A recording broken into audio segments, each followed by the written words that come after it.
এতিয়া আমি য'ত থিয় হৈ আছোঁ ইয়াত বৃহত্তৰ ঢিং অঞ্চলৰ খিলঞ্জীয়া ৰাইজৰ মাটি আছিলে।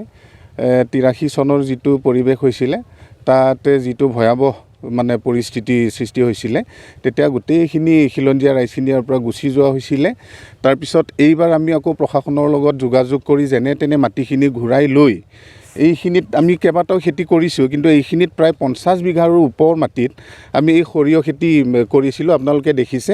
আৰু 20 দিনমান যোৱাৰ পিছত আমি ইয়াৰ পৰা তেল পালোঁ হয়, ঢিংবাসী ৰাইজে ইয়াৰ পৰা তেল পালোঁ হয়।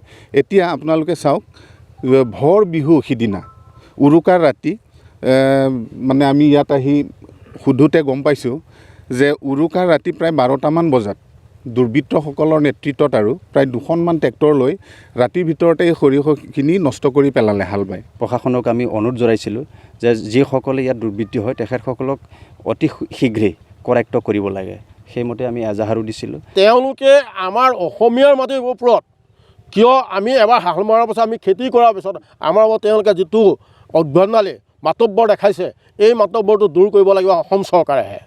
কাৰণ বাৰে বাৰে তেওঁলোকে এতিয়াৰ পৰাই নহয়, সেই 83 চনৰ পৰা তেওঁলোকৰ এইটো হৈছে গুণ্ডা বাহিনী দল।